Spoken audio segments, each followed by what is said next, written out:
Captain Sam, can you hear me?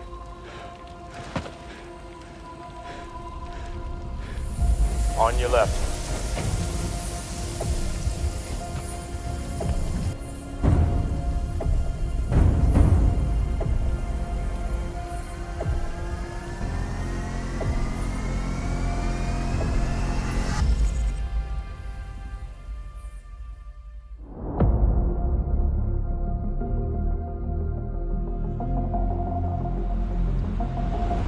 Thanks for the ride, Uncle Ben. Wait a minute, Peter. We need to talk anymore. You shirk your chores. You have all those weird experiments in your room. You start fights at school. I didn't start that fight. I told you that. Well, you sure as hell finished. What was I supposed to do? Run away? No, you're not supposed to run away. But Pete, look, you're changing. I know. I went through exactly the same thing at your age. No, not exactly. Peter, these are the years when a man changes into the man he's going to become the rest of his life. Just be careful who you change into. This guy Flash talked. He probably deserved what happened. But just because you can be doesn't give you the right to. Remember, with great power comes great responsibility. Is that him? Yeah, it has to be. Peter! Peter! Peter! Peter!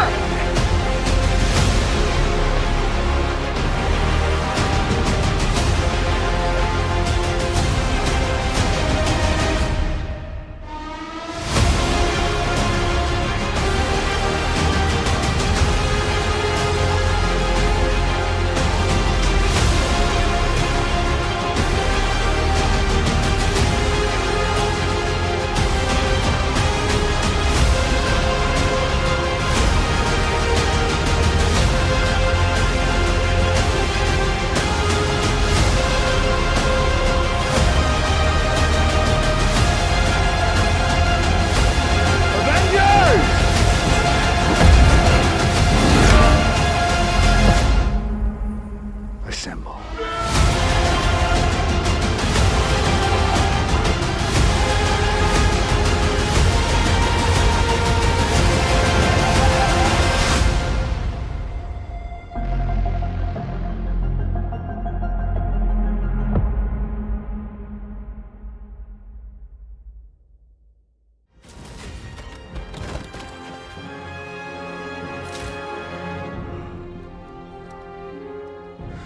I am inevitable.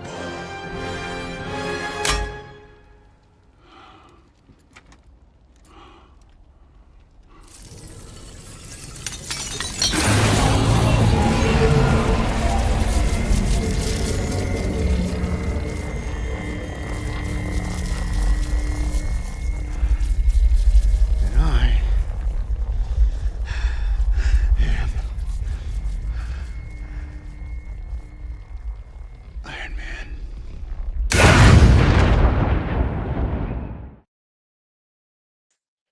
Hello, and welcome to another episode of Marvelous Discussions.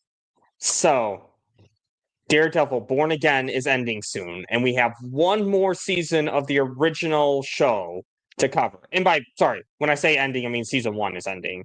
And we got one more season of the original show to cover. So, Daredevil Season 3. And please welcome, as I bring on, Socks Bulletins. How are you, man? Doing really well, my friend. Glad to be part of this, as always. Glad to have you as part of it because my Marvel knowledge is non-existent compared to yours. So we always need you, the Marvel guy, or else we're just talking about how great DC is and how much Marvel sucks and how much Daredevil and Captain America will get their ass kicked by Batman, even if they teamed up together. You're a funny man, friend. You're a funny, funny man. Anyways, before we get started, just a reminder, One Punch Man is coming out tentatively for July 11th, 2025. And if it's not coming out that day, it's because Zodwriter is working on making it better. So keep your eyes open. Update should come soon. And for all I know, an update came out after I recorded this and before it actually released, in which case, sorry. But anything you want to say about this one, Socks? No, I'm looking forward to it, man. I really am. I appreciate all the hard work that Zod's putting into it. He's been on the grindstone of making this for us and for himself and for Mikey and even for James Gunn's father. And hey, James Gunn did that to himself. He's the one who brought his father into this publicly, so. But yeah, I absolutely honor our late great friend Mikey Sutton and honor this community. What Zod Writer's doing for this community is really great. I say this every time we do a show, but I think it's important to remember One Punch Stand coming out. So be on the lookout for that. And now, I do want to warn everyone. This is not a review for Daredevil Born Again. And we were going to do a midway point, but I honestly have been too busy with some personal stuff, exciting personal stuff that is going to be announced very soon. So be on the lookout for that because it will have some impact on this channel. But we haven't had time to talk about it. So we're just going to do one big review at the end. But the reason I'm putting this on there, though, is because as we discuss season 3, we may mention some stuff that happened in Born Again or maybe some comparison stuff. So I'm just saying that spoilers for these episodes. These are the episodes that have released at the time of this recording. These episodes are fair game. Spoilers are not off the table, is all I'm saying. So we may go through this whole video without mentioning a single spoiler. I'm just saying that be on the lookout for that. So, spoiler warning in 5, 4, 3, 2, 1. Foggy dies in the very first scene of the series, or maybe he doesn't die. We'll know. Who knows? We'll see. But anyways, now, the story. And again, this is the story for Daredevil Original Series Season 3. Sucks. Go. We see that when Daredevil, it's after the effects of the Defenders, where a building dropped on him. He saved Elektra. Elektra gets away. We don't know where she's at. She's gone. Or and dead, Daredevil maybe. Or dead, maybe. Yeah. And Daredevil ends up in the church, all bandaged up, brought because he's alive. I don't know how he survived that one, but he did. Only to find out later on that the nun there is actually his real mother. So here we go. Yeah, it really is an interesting story because you see more about Matt learning about his past, learning that he actually does have family out there still, and wondering why his mom abandoned him. And then Matt having to learn to regain his strength again because he died. Everyone thought he was dead, and now he's just badly injured. So that's an interesting story right there. Him having to kind of regain everything. Because I'm going to be honest, Sox, the whole hero not having their powers, and I know he didn't necessarily lose his powers, but he wasn't able to fight. So it still falls under that same category. I will admit, it's one of my least favorite stories because I'm like, the hero is interesting with his powers. So why take it away from them? It's a storyline I don't really like. So, but here they pulled it off well. I'm just saying, if you're going to do that storyline, you have to pull it off well. And I think this season did. I think they pulled that off very well. They made everything around it interesting. And that's what made this season great, is that even though they pulled one of my least favorite storylines, they do it in such a good way that it's an intriguing plot still. And then Fisk, obviously, he's the main antagonist again. Seeing him slowly corrupt the FBI, it's another compelling story about how he just starts as like, oh, he's a prisoner. He's definitely a prisoner still, and this penthouse is totally a prison, and it just slowly becomes less and less of a prison. It's like he gets his art, he's now allowed to wear clothes, more furniture he gets. It's slowly becoming less and less of a prison, more and more of a home. So it's a compelling story all around and lots of great characters. Like this one, unlike season 2, this feels like it's its own story. It doesn't feel like it's trying to build up another season. It's not trying to build up Defenders. It's just telling its story right here. No spin-offs, no nothing. So it's a great story, and it helps with the setting and tone. It keeps that same Daredevil setting and tone that we need. We need that dark, gritty tone.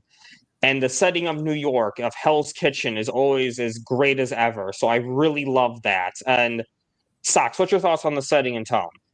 Definitely dark and gritty, right to the grindstone that it is, because Daredevil, you can see where Matt doesn't want to be Matt no more. He wants to be Daredevil. Because he's tired of being abused.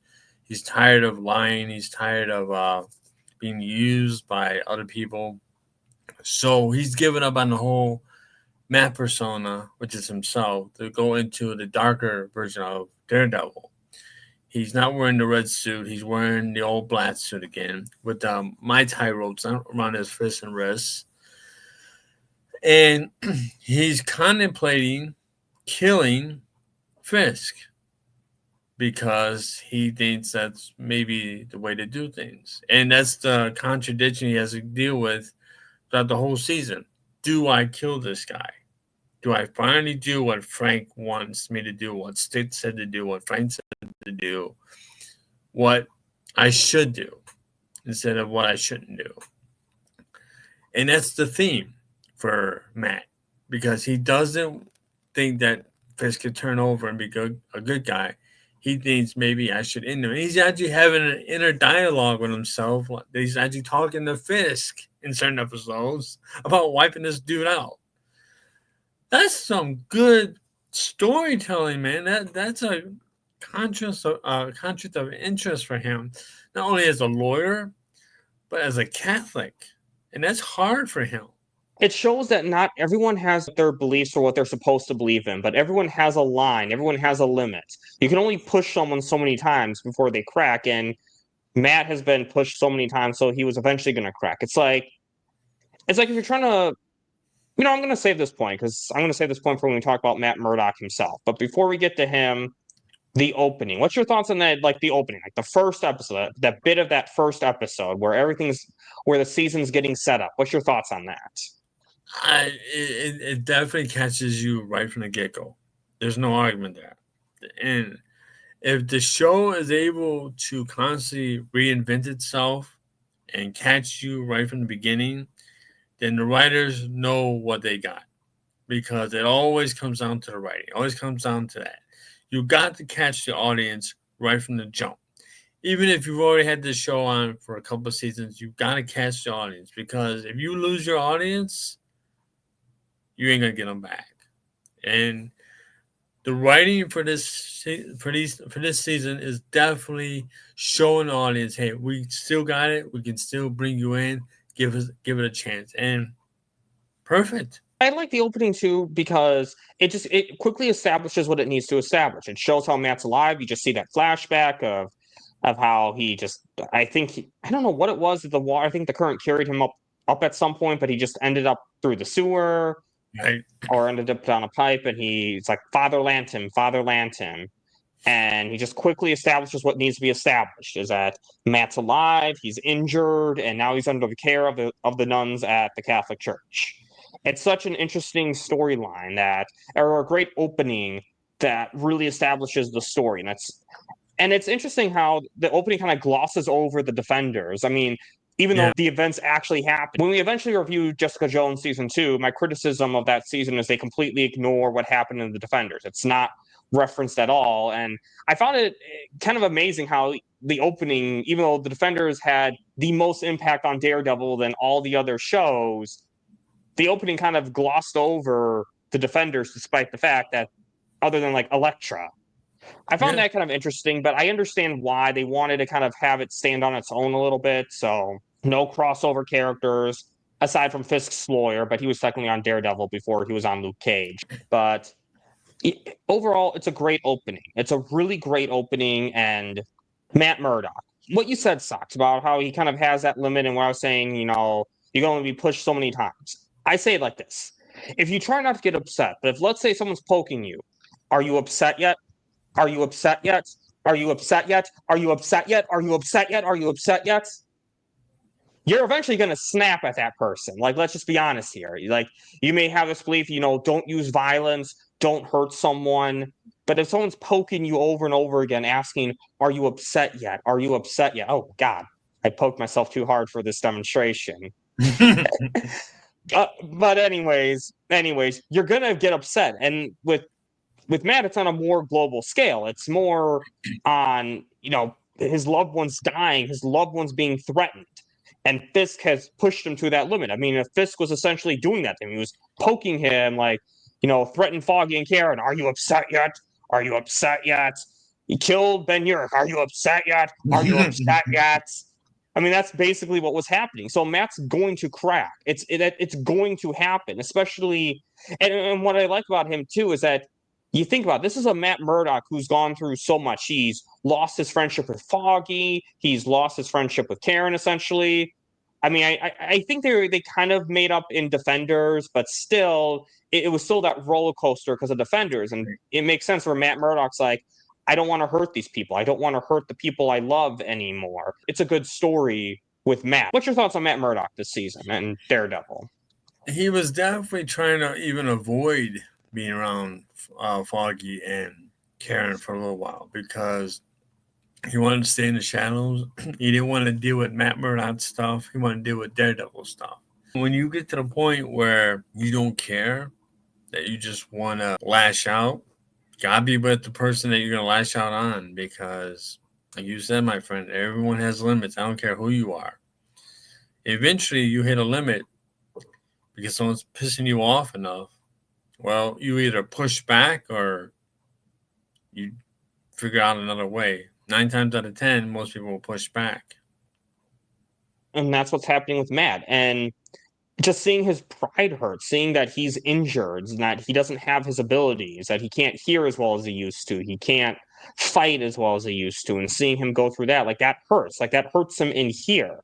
Not being able to do one of the two things is that being a lawyer and being Daredevil. And right now he can be neither. And it hurts him. It hurts him a lot.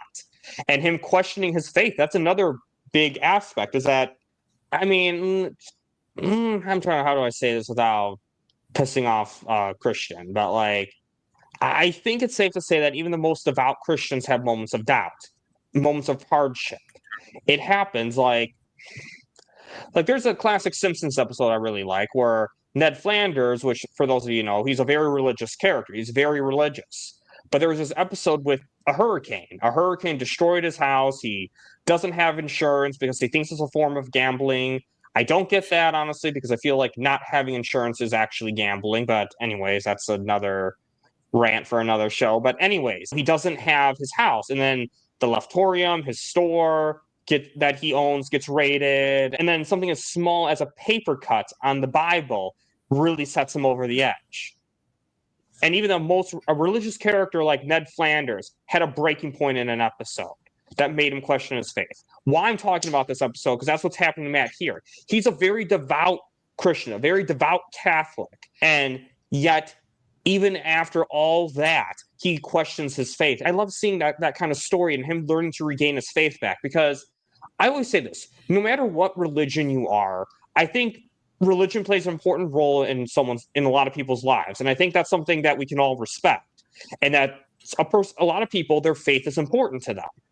And it can be heartbreaking, whether or not you personally have that same faith, it can be heartbreaking to see them lose that faith that was so important to them. So that's why it was just, you really feel for Matt a lot right there with that.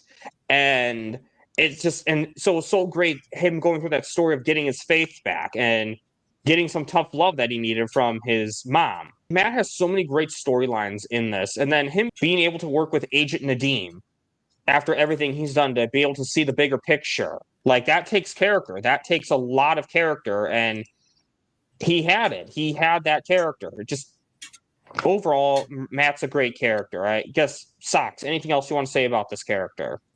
You know, man, there's some people, there's some that believe in a religion. Faith is all they got. They don't have their family. They don't have their friends. They don't have anything that brings them any type of joy. And if a person loses their faith, where do they go from there?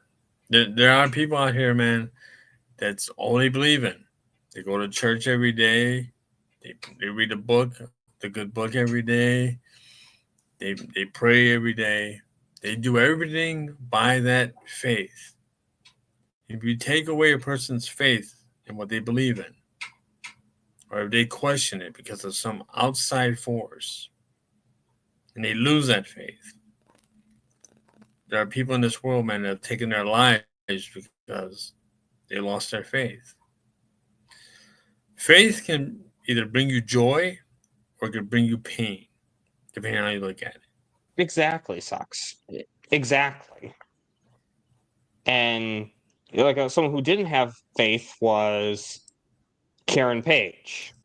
I don't even remember what they said about Karen's faith, honestly. I think she said she maybe kind of believed it, but it wasn't a big part of her character, so she didn't have that to get through what she went through. But I really like Karen's story this season, too.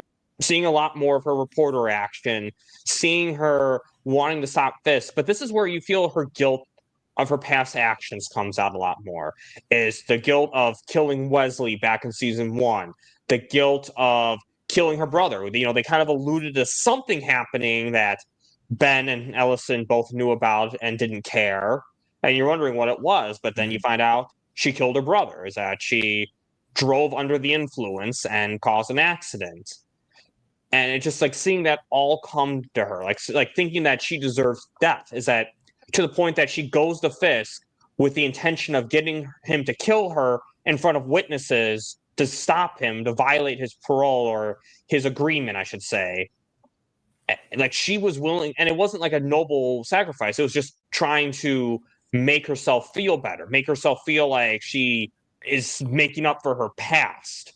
It's such an interesting story arc with her. I guess, Sax, what's your thoughts on Karen this season? It's definitely her arc for sure in a lot of ways because, again, we get such a background check on her character because now we understand where she came from, especially during, as what she did when she was driving under the influence and killed her brother, and then admitting the fist of what she did to Wesley, which that was heavy. When she was telling Fisk what she did to Wesley, man, if Fisk get killed, she'd have been dead right then and there. The way Fisk was looking at her, but that was heavy. But we definitely get her arc in this story, in this season for sure.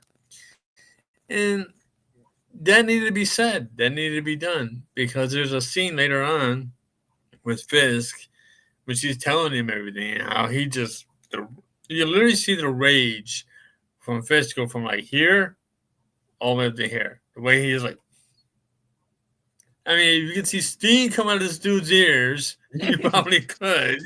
The way he was just like, he was going Super Saiyan. Now, if to all those that only watch Dragon Ball Z, Super Saiyan means when Goku becomes a Super Saiyan, he goes from and all of a sudden his hair goes all yellow and just I'm too old. Funny, anyway, I've never seen Dragon Ball Z, but Sky is supposed to at some point Sky will do it on cartoons and cereal, I think, because I think that's on Netflix right now. So I may understand that reference soon. But anyways, go back to what you were saying. But and then when you see that, when you see how Goku becomes Super Saiyan and his rage fuels it to happen that way, and you see Kingpin the way he's going from calm to rage, you'll understand the reference later on. Like, that's what shock meant. Okay, now I get it. So, but that's acting because, and that's the story. Because she has to be able to tell what she did, even though it might cost her her life. But she's willing to accept that at this point because look what happened. In a lot of ways, and she knows that it's one of the very few things also that'll get underneath Fisk's skin because nothing rattles this dude. But when she mentions what she did to Wesley, boy, did that ever rattle his cage. Exactly, Sox, because there's only two people that Fisk has shown genuine care for, that he genuinely cares about. Vanessa and Wesley. Those are the only two people where Fisk actually cares about them. Not a means to an end, not a I need you right now, so I'm going to keep you alive. No, he actually cares about them. So yeah, exactly. You kind of wonder with Karen, though, is that with this, was her episode necessary? That whole flashback episode? Because these are very I'm not gonna lie, these are dangerous episodes to do, especially in the end, towards the end of the season when things start heating up. There's this big cliffhanger, and then all of a sudden you're on this flashback episode, and you're wondering, oh my god, why now? Because I'm not gonna lie, a lot of it didn't feel like a Daredevil episode because you don't have New York, you don't have any references other than Karen herself. But honestly, at first I was a little about it, but then as it went on, I'm like, okay, I understand where we're coming from. I understand why they're doing this. I go back and forth if they should have done this episode earlier, at least the flashback part of it. Obviously, the non-flashback part wouldn't make sense, but I don't know, Sox, what's your thoughts on that episode? No, you're absolutely right, because I felt the same way. It almost seems like it could have been a filler episode, because sometimes seasons do that. They'll have like X amount of episodes, and there's always that one episode. It's like, is this a filler episode? Was this episode really necessary here? Could we have gone without this whole episode? Does it add to the story? Does it take away from the story? So your opinions on it are totally right. So I understand it, because I felt the same way. But I did think it was interesting, though, the more we got into it, because she has this mysterious dynamic with her father, too, is that he calls her, the father seems to care about her, but doesn't want to see her. It's a weird dynamic. And then you wonder what happened. You know something happened, and then you find out, oh, she killed her brother. She was driving under the influence, and an accident resulted from it. But at the same time, though, it's hard because it is her fault, but it isn't her fault because she shouldn't have been getting mixed up in that stuff in the first place. The drugs, like that, she never should have gotten mixed up in that, but she did, and her brother burned down her boyfriend's place, and her boyfriend attacked him, and Karen needed to get him to the hospital. So what she did is that she drove because it was an emergency situation. But at the same time, maybe you could have just driven just far enough to get away from him and call the police or call 911. Because I don't know the medical confidentiality rules, but I'm pretty sure that they would have just made sure her brother was safe, was cared for. So it was a very interesting dynamic with her. And then it was heartbreaking to see her own father like, yeah, I don't come here anymore. I don't want you. I don't want to see you anymore. I just can't. It was heartbreaking, honestly, seeing that. See, I know the comments are totally different than the show. I get it. And we've all known that. No comic show or movie ever really follows the books 100%. It's very rare that actually happens. In the comments, Karen Page had a very sad life, dude. I mean, what happens to her in the real Born Again storyline, and then later on down the line in Guardian Devil, is really messed up. Because if the show would follow the book 100%, what Karen Page does in the comics, man, it's heartbreaking. Okay, especially what she does to herself and what she did to Matt. I mean, I can tell you if you want to know it. I don't know if they're going to put it in the show or not. I doubt it. But Jesus Christ, dude. And then when we get to the scene about where the father gets killed by Bullseye in the church, I'll fill you in on a little secret there. But it's heartbreaking what happens to Karen Page in the comments. Okay, definitely. Isn't this season, though, Sox? Isn't this season, despite the fact that the show out is called Born Again, isn't this season actually based on the Born Again comics? Yeah. Season 3 is actually really Born Again, because because I read the Frank Miller story. It's actually a great story. I would highly suggest anybody go out there want to read Daredevil, pick up any Frank Miller Daredevil stuff you could find, read it. You'll instantly love it, because Frank Miller was a brilliant writer. I question his artwork, but he's a brilliant writer. I mean, what he did with Batman is good, but I gotta tell you, man, what he did with Daredevil is just as good as what he did with Batman. It is. I don't know which is better, Born Again or Year One of Batman, because they're both on the same level for me. They're that good. It is really that well written. So yeah, season 3 is definitely based more on Born Again. When the new season came out and they called it Born Again, I was like, they kind of already had this story, but I understand why they're calling it that. Born Again be on Disney, so I understand they're doing it for that reason, probably a reason alone. So I understand it, and they're using a lot of elements from the Born Again storyline into that they didn't use for the Netflix show. If that makes any sense. Well, Charlie Cox even did say that, though. Like, he said it wasn't necessarily because it's based off the comics, that storylines, because they're all back after being gone for so long or something like that. Right. So, but yeah, overall, though, and, I kind of wish we would see more Karen in Born Again. It's like she's in the first episode and goes off to San Francisco. I mean, I think that was part of the whole creative overhaul because she wasn't in it. So they didn't really put her in it that much. The weird thing about her going to San Francisco in the comic, she did go to San Francisco. But what she did in San Francisco is what led to certain things that caused her to mess up a lot with Matt later on down the line. Real bad. I mean, I can tell you, I don't know if they're going to show it. Let's keep that spoiler free. If she does it in the series, I want to be surprised. But okay, buddy. I don't know. I don't know if they're going to go that far. If Disney Plus is actually able to go that far with her character, I'll be surprised. We'll see, though. We'll see. Now, Foggy, Franklin Percy Nelson. I see. Ever since the way that Fisk says that, I always want to call him Franklin Percy Nelson now because of Fisk. But yeah, just especially seeing Born Again makes me realize how great this character is. It was sad seeing him killed off in a scene. I know he's probably alive because they freaking announced his return for season 2. I don't know why they did that, but yeah, there is a story. Well, I won't say it. Well, you've told me some of that, so I won't. We can spoil episodes 1 through 7, but I don't want to spoil what could happen in 8 and 9. But it's not so much a spoiler. I don't currently read Daredevil right now. One of my really good friends does. He knows more about Daredevil than even I ever will, and I had to ask him some stuff because my knowledge of Daredevil is pretty good. His knowledge of Daredevil blows me out of the water, and I asked him about.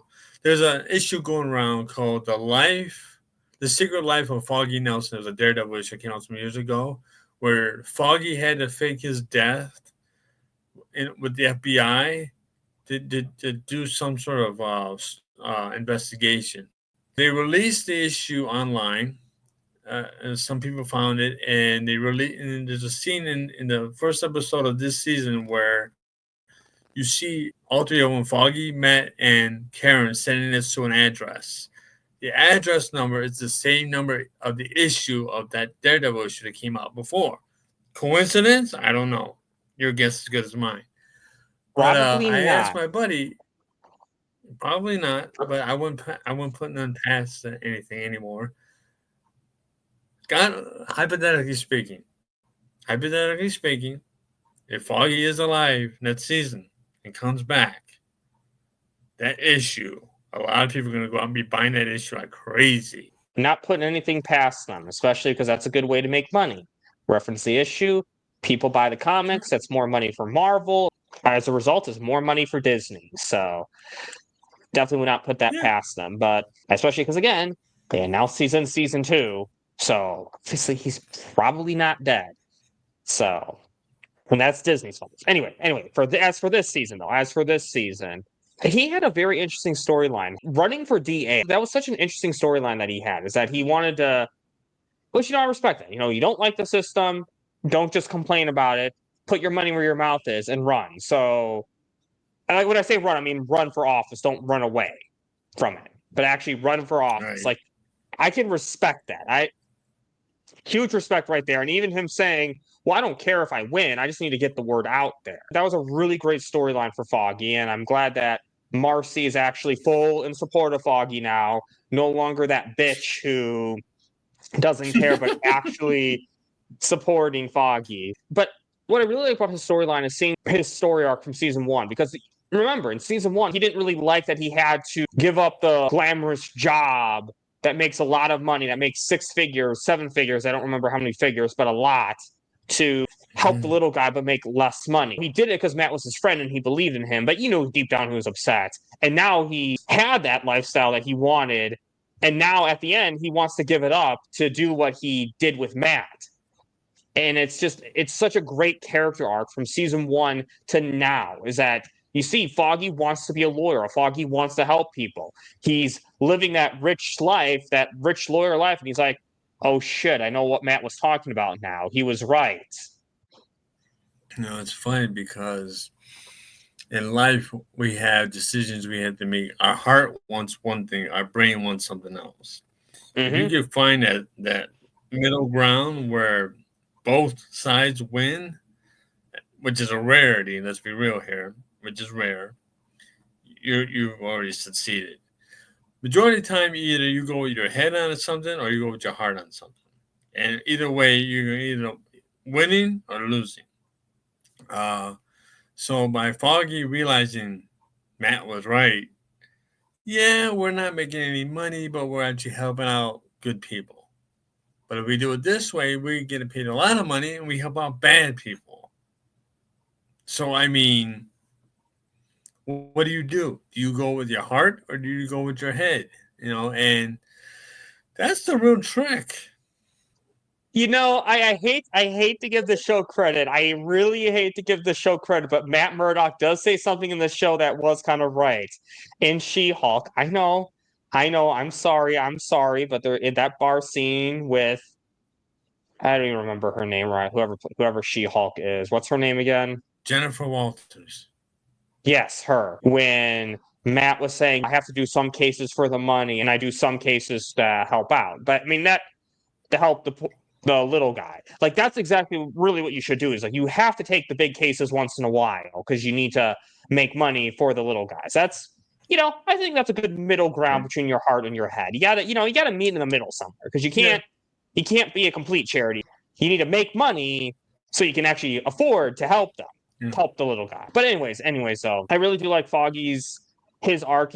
Foggy really steps up a lot this season. The way he helps Karen out when the Fisk's FBI men were about to arrest her, and Foggy's just right there negotiating, or not even negotiating, using his lawyer speak to be like, nope, she is a fugitive of police, not the FBI. She is their prisoner. Foggy has a lot of balls this season too, not just Karen, but Foggy. Foggy really steps up a lot, even more than season 2 he did a lot, but season 3 as well, like standing up to Fisk. Because let's be honest, standing up to Fisk is hard. Not so much in Born Again. I do have some rants about Fisk and Born Again when we get to that, but the Netflix Fisk, absolutely. Like, that is a guy you don't want to mess with. You don't want to mess with him. But Foggy, he will stand up, and when Karen told him the truth about her killing Wesley, Foggy was there, and it was so funny. Like, that trick that Foggy gave her, I saw that same trick on Better Call Saul.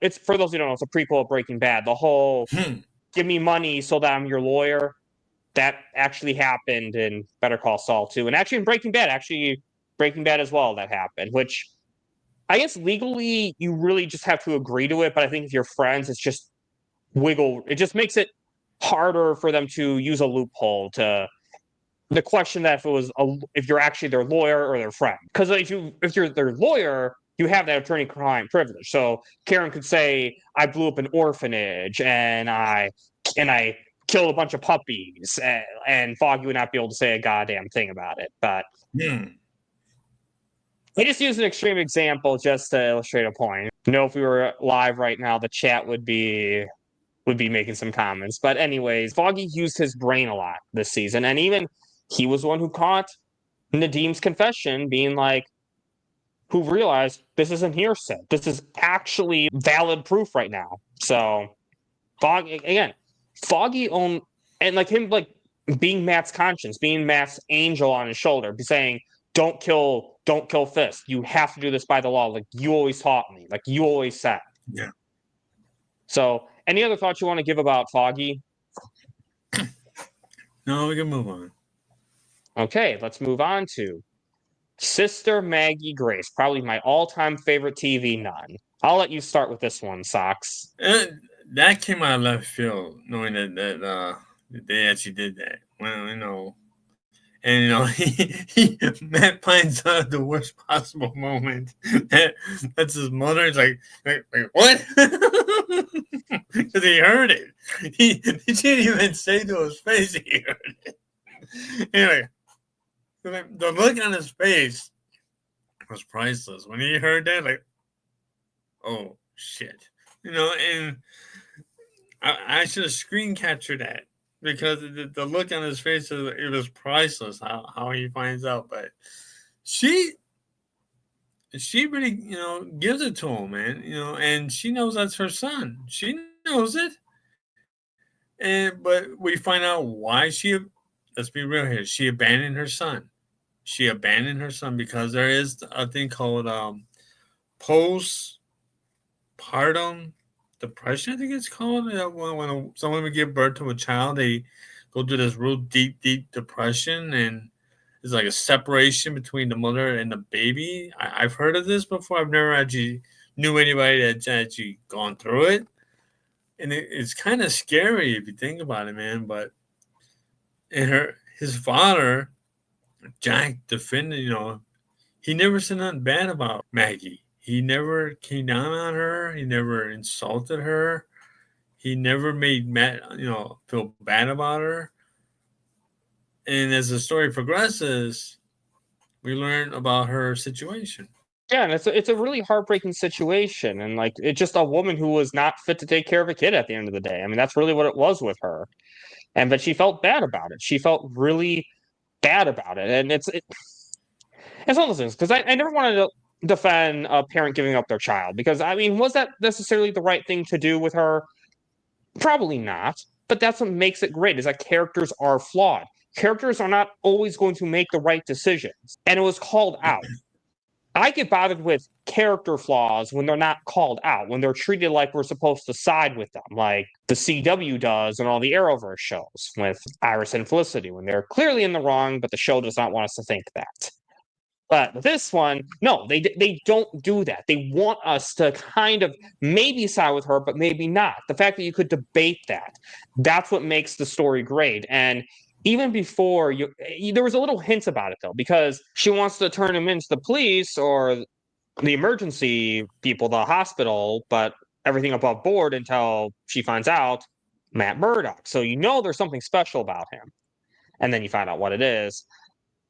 But I like her attitude before that. I love her no-nonsense attitude she gives Matt, is that she tells Matt, suck it up. Like, stop acting like you're the only one who's going through shit. Because let's be honest here. There are people who go through way, way more shit than Matt does. We all have problems. And sometimes you need that tough love. You need someone to be like, stop feeling sorry for yourself. Stop feeling like the world just stops because you're feeling upset right now. And I like that she's the one who gives him that tough love. And the way she wants to help Karen, too, is like Karen comes to her and Sister Maggie knows Karen's in danger. She's like, we're going to hide you. We're going to get you out of here. She stepped up. She really steps up and she actually wants to help people. There's so many great moments with her. When that one boy from the orphanage is being given away because there's a family that actually wants him. It's a hard moment because I'm sure with some people who grow up in orphanage, if they're raised in a good one, that's their family basically. I assume that's what they think of as their families. That the nuns, the fellow orphans, that's their family. So, and the way that Sister Maggie's comforting him, saying, "Hey, look, this is a wonderful family. You're gonna love them. They're gonna love you." Little things like that make me really love this character. Or her talking to Nadim. Nadim was struggling internally, and she was wanting to help him, wanting to guide him to that light. She has those great moments. She helped Matt and Karen get away from the FBI, the corrupt FBI. Again, I want to mention so that people watching that out of context don't go, "Oh my God, she helped him escape from the FBI. She helped criminals." No, not that. But so many great moments with this character. I guess, Socks, what else do you want to have to say about Sister Maggie and like the present day storyline? Well, like you said earlier on, man, Matt was raised in an orphanage, unlike a certain other kid that was raised by a butler that was a rich kid at that grow up that felt become a wannabe superhero by the name of with the word bat in front of his name. Okay. I guess we're gonna continue on without Socks. So this will be the musical review. So Sister Maggie was such a great character. She was so great. She gave Matt that no nonsense attitude. and she's helped him succeed. She knew what he wanted. She knew what he needed. She knew what was best. Anyway, Socks, you were saying about Sister Maggie. I love how me and my co-host can have pick fun at each other like this sometimes, man. It's all in good fun, people. It's all in good fun. So we don't take it personal with each other. I love it. But yeah, like I was saying, man, Maggie is the type of girl, she has that she might be a nun, but she tells you how it is, man. She might help your wounds, but she's gonna tell you, suck it up, buttercup. And she helped Matt find his faith again. And I really hope we see her in Born Again, because I understand we're not going to bring back all the characters, but this is his mom, for crying out loud. We got to see her return. I mean, I know the creative overhaul, because again, what I'm saying with that is that they filmed the whole series already before they connected it to Netflix, but most of the episodes, they kept the footage. So that's why the connection to Netflix feels a lot more limited, because they would just throw something in there, or BBO, she's Ben Urich's niece. We're going to throw that in there. We'll just kind of add a little line right here to connect it more. Or here's a mention of Foggy. We'll do a refilm mention of Foggy. So they could have had a scene with Matt and her filmed somewhere. So I hope they bring her back. I hope they bring this character back. Well, they could have had Daredevil at one point and fighting somebody where he looked at him and said, "Why did you say that name?" Really? You really want to get banned? Wow.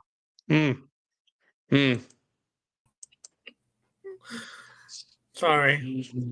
Momentary loss of logic there when I keep thinking about, why did you say that name? My bad. Anyway, Moving you were on. saying, okay. So, Agent Nadeem. Now, I do actually have a criticism with this storyline. Not necessarily with the character himself, but we'll get into that. I will get into that, but I want you to go, Socks. What's your thoughts on this character? I feel bad for him, man. He was a good cop. He was a good FBI agent. Just, it was messed up what happened to him, man. And we know how he was killed. Let's be real. Vanessa ordered a kill on this guy, and he did get killed. And he was trying his best to do everything by the book. And unfortunately, cost him his life.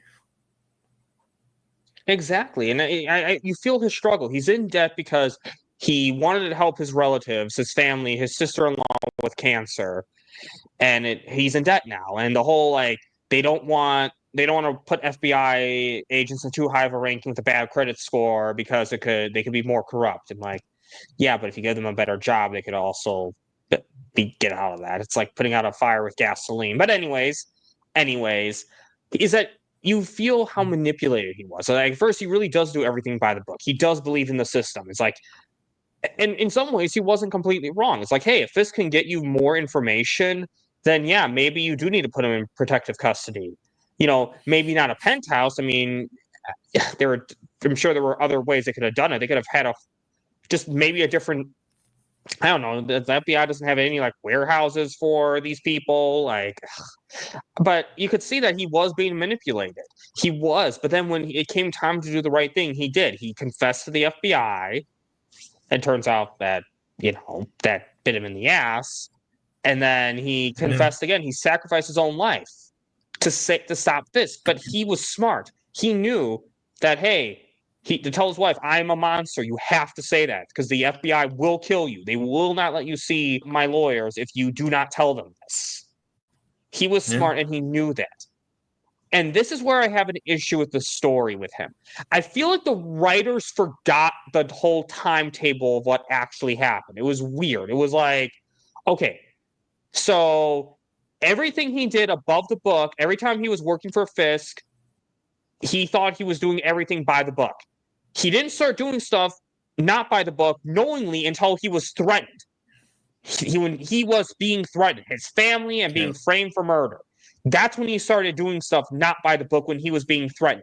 And I feel like the writers forgot that because it was like all around that. They're like, oh my God, I mean, he killed people. He has to go to jail. He is like, and then even Nadeem's like, oh, I mean, I was desperate for money. I'm like, No, that's not what happened. Yeah, you were desperate for money, and that's why you got fooled by Fisk. But you weren't desperate for money and knowingly did bad things for Fisk. You were desperate for your family's lives and did bad things for Fisk. And I felt like the Dean himself forgot that, Matt forgot that, Foggy forgot that, D.A. Blake Tower forgot that. It was really weird. Like, am I going crazy, or did you feel that way at all, Sox? No, you're absolutely right. Because I was wondering about that myself. Because I watched that season twice, and I kept thinking the same thing. Did the writers jump the shark with the Dean? Because it doesn't seem right to me. And you point out exactly what I was feeling. Is that same thing? And unfortunately, this is going to affect my rating, because I mean, that's a bit of an issue. I'm sorry. Like, they could have done this so much better, but really, he should have been able to avoid any jail time on the fact that he only did the stuff he was doing because he was being threatened. I'm pretty sure that if you're doing stuff because you're being threatened, like, if, let's say, I robbed a bank, and I only robbed that bank because a loved one of mine was captured, and there was an earpiece, like they were communicating to me via earpiece or something, saying, if you do not rob this bank, I'm going to kill your loved one. And I robbed the bank, and then later everything's, the person is stopped and the loved one is free, and the police and everyone is well aware that the only reason I did it was because of that. I am pretty sure the charges against me would be dropped. And only if there's enough evidence that they can drop the charges against you. Well, that's what I'm saying, though. Evidence. That's the evidence, though. Like, I'm saying, if there's evidence. Right. And I guess with the Dean, though, I know it's his testimony, but he's also giving them something they want. So yes, I know he did like worse things, but he's also, not only was he threatened, he's giving them what they need to stop Fisk. So a deal could be made. Like, a deal's already made if you didn't have good intentions or didn't have good motivations for why you were doing what you were doing. But in Nadim's case, he had all that. I mean, he only did illegal stuff when his family was being threatened.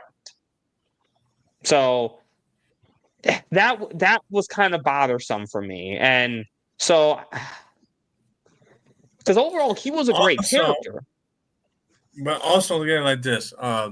Say you're running the FBI, police, CIA, whatever. If you got an employee and their record is spotless, right? Perfectly spotless. Never had any charges brought up on them. Never been questioned by doing anything against the law that they're supposed to uphold the law, right? And all of a sudden, this situation happens where he had to do what he had to do for Fisk. And he ends up dying for the reason alone. You would think you would take that into consideration. Wait a minute, man. This guy never had anything against him, but he had to do this for this guy, and this guy's a criminal. We need to do something right for this guy because he did the right thing, even though he was put against a wall for having helped this other idiot out here. So why are we automatically condemning this guy if his record was spotless?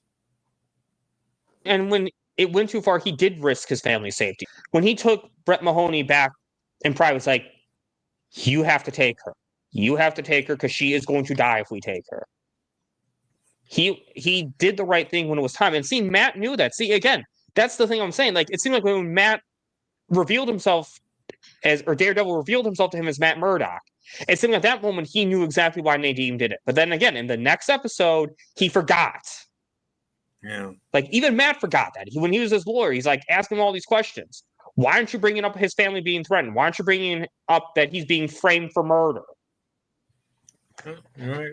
So we could go on about that forever, but I think we're definitely both in agreement on that. And that's the only thing that kind of hurts this otherwise flawless story, honestly, is that right here. Now, this character who actually does make an appearance in Born Again with the same actor, mind you. They even got the same actor back. Benjamin Poindexter. Dex. This guy, this creep.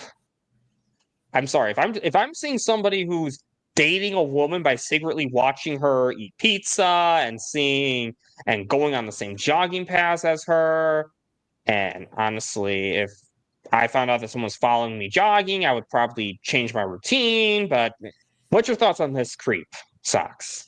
Well, before we get into that, I have a question to ask you. Your Batman knowledge, and it's not me attacking Oh, okay. your favorite character. It's just a question.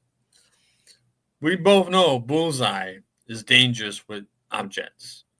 Whatever Hmm. he sees or don't see, he throws, he can hit, right? Do you think, and I'm curious because I like to know from an unbiased opinion, which I know you probably are biased, and I understand because I get my biases too. Let's be real. Do you think Batman would have a problem? I'm saying Batman probably would win against Bullseye. I will believe that. I do believe he would win against Bullseye. But do you think Batman would have a problem fighting Bullseye? I'm really glad she's asked that, Sox, because this actually comes into another minor issue I kind of had this season. Because, like, you said Bullseye. And first of all, even Yeah. Bullseye powered, Batman would have a challenge. I will admit that. But he would win in the end. But let's be honest, all this is down to the writers at the end of the day. So Sure. I do feel like because you said Bullseye, though. The thing is, in this season, he's not that. Yeah. He's just the Right. They guy. don't And I feel call like him. Right. because he didn't have his accident yet. He didn't get those like implants that you see him get until the end of the season, and that he has in Born Again.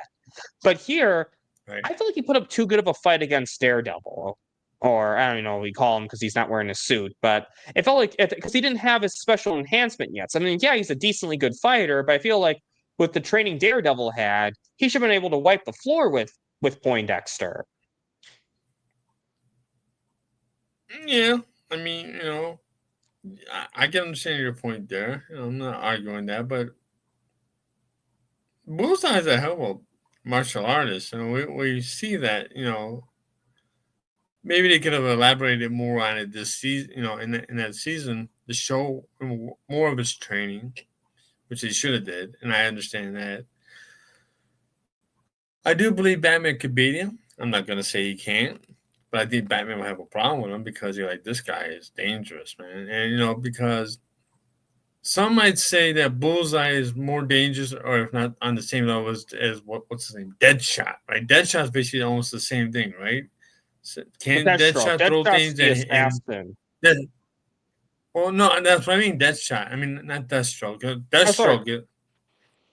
Yeah, because You know, they're both assassins, but Deadshot, he's not a combat. He just has a gun. oh, Deathstroke's the one who okay, actually has okay, the combat skills. right. I personally think Deathstroke is better than Deadshot, but we're getting off on a tangent, and I apologize to everybody hearing this because I think Deadshot is actually an okay character, but to me, Deathstroke is a lot better. That's just my own opinion on that. But back to the main point here, I think they should have elaborated more on Bullseye. That's his uh, background in more of a martial arts training because he does have that, but but Bullseye is dangerous because if you get up close, you gotta fight that way. If you stay away from him, he can throw something at you and he'll always hit you, unless you know Daredevil sees it coming, which sometimes he does and sometimes he doesn't. Depending on how the situation is. And well, I think what makes him also dangerous too is that in some ways he's more evil than Fisk. I don't know. I get psychopath and sociopath mixed up, but he's one I of can explain those. that. Okay, I go can ahead. explain that. A psychopath will kill everybody around him except for their friends because they want that normal uh, lifestyle with their friends and their family and so on. They want that charade. A sociopath will kill their friends and their family and everyone around them. So Joker is a sociopath. Okay, he'll kill anybody that he thinks, for whatever reason, gets in his head that they gotta go, they gotta go. Whether it's a friend, family member, Carnage is the same way. Carnage is a sociopath. Sabretooth is a sociopath. There's a difference between sociopath and psychopath.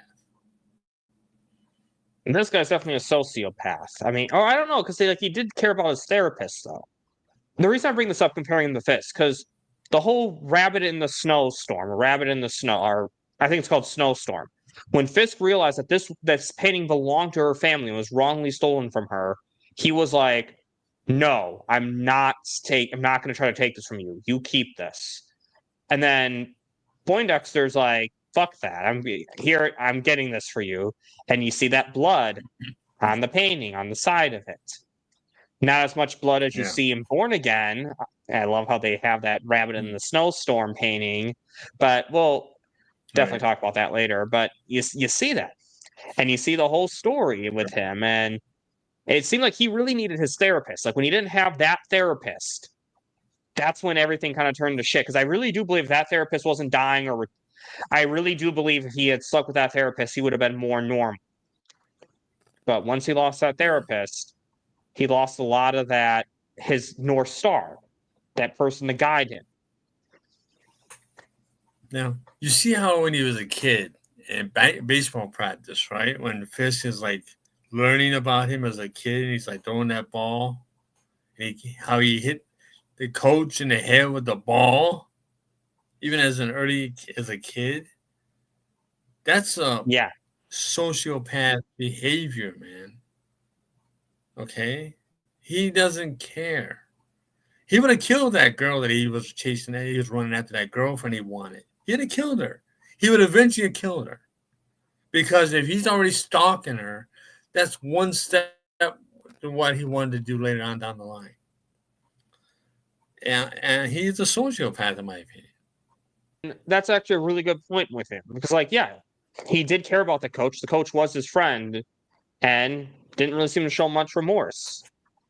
And what I'm going to say with him is that when he was Daredevil, the whole framing him, I don't know how much I like that storyline, because I feel like you saw the man in black, who people knew was the devil of Hell's Kitchen, who was Daredevil. You saw him fighting, like in the church. You saw this in the, I think in the Bulletin, you didn't really see no witnesses other than Karen, but in the church there were so many people who saw this. I'm like, I kind of feel like people should realize he's an imposter right now. Even the police and the FBI try to spin it. Court of public opinion matters. Like, I mean, look at how you see me defending Ezra Miller. I mean, court of law, Ezra Miller was clear of charges, but there's the court of public opinion that of ignorant people who don't like listen to what the actual people involved say. But why I'm bringing that up? Why I am bringing that up is that there's enough people in the church who should be like, no, this like report to the Bulletin, because I feel like unlike the real life mainstream media, Ellison has integrity. Karen has integrity, and witnesses at the incident. Well, not the incident they talk about, but in the church. I feel like that'd be enough testimony to put reasonable doubt that wait, this is an imposter Daredevil. So that was kind of another nitpick I had about the whole framing Daredevil storyline. I guess, Sox, what's your thoughts on that? Do we talk about the church scene now, or you want to wait till we get the Karen's arc? We got the Karen's arc, but yeah, we can talk about the church scene, since I think since Poindexter, I think, is like the big one for that. Right. Well, okay. The church fight, the scene where the father gets killed by Dets. Let's be real, Bullseye, but we're gonna have to call him Dets until he gets his name. That's how Karen died in Guardian Devil. That's the exact way that she died, in that church by Bullseye. Yeah, he killed her in Guardian Devil. That's that Kevin Smith storyline that came out in 1990. 99, I think it was a seven issue storyline. Kevin Smith wrote it, and that's how she died. Now, that's why I said that was after the whole Frank Miller storyline, what Frank Miller did to her character back in the 80s. Oh my God, that was sad. But yeah, and they never brought Karen Page back to life. She's dead in the comics still to this day. She's gone. Yeah, which is rare, right? Comic characters that stay dead, she has not come back. They've never brought her back. She is the Gwen Stacy of the Daredevil universe. Bad reference, I know, but what are you gonna do? But the scene that got me with that fight scene after Death kills him, and that's just about to kill Daredevil up on that balcony in the church. the way Karen knocks him right off the balcony, the way he falls and hits the floor, I fell out laughing because I busted up laughing. It's the way he fell over. I don't know why they made me laugh so hard, but it did. And I know it's a serious moment, but the way he just flopped down on the floor of the church, and I was like, that's funny to me. I watched that scene about 4 or 5 times laughing at that. And I don't know why. He sucks. Maybe you're the sociopath. Maybe. But anything else you want to say about Benjamin Poindexter? No, I mean, other than what happens to him in after the fight and the bat surgery, we see what happens there. But we can talk about that when we get to it. That's about it for now. Okay. But really glad that we saw him in Born Again, and I hope to see more of him, because it's kind of what I'm saying. Episode 1 is the one that feels most connected to this series right here, is that first episode. The others don't feel as connected, but that's it. We'll talk about that when we review Born Again. But anyway, D.A. Blake Tower, again, it's so weird. They keep crediting this guy as a main character like they did last season. He's such a... I honestly feel like he's less relevant than like recurring guest stars like Mitchelson or like Ellison or Mitchell Ellison, I think is his name. But it's like, okay, he runs against Foggy. He doesn't think he can stop Fisk, so he doesn't try. And then he eventually is like, oh, I can. And I'm going to ignore the part that Nadeem only did what he did because he was being threatened. I'm going to like act like that didn't happen. Or maybe Nadeem didn't tell me like that because he forgot it. But I don't even know if I want to blame him or Nadeem for that. But anyway, what's your thoughts on Blake Tower? When Foggy was running against him to go for the DA, Foggy was going to win that. I had that feeling. Foggy would have won that. But Foggy tells him later on, I will probably come out for you and drop out of the race if you do this for me. And he did. He kept his word, right? He kept his word, and he dropped out of the race, and he probably came out for Blake Tower. I mean, Blake Tower is, supporting character at best, but I didn't hate him. I just kind of questioned certain motives, like, again, with the whole Nadeem situation, which is kind of messed up because, again, like you said earlier, were the writers forgetting what they were supposed to be writing about here? You're right. So pains me because overall, it's a mostly perfect season, honestly, except for that right there. But anyway, now let's go on to Wilson Fisk. They finally call him, not someone else, him Kingpin, because that's how the FBI wants to refer to him. The FBI agents who are working for him. They say, we don't call him Fisk, we call him Kingpin. Finally, they say it. Yeah. And what's your thoughts on Kingpin? What's your thoughts on Wilson Fisk / Kingpin? No one can play this character better than Vincent D'Onofrio. Nobody. No disrespect to Michael Clark Duncan for what he did as the Kingpin in that Daredevil movie with Ben Affleck. No disrespect to him. He rest in peace.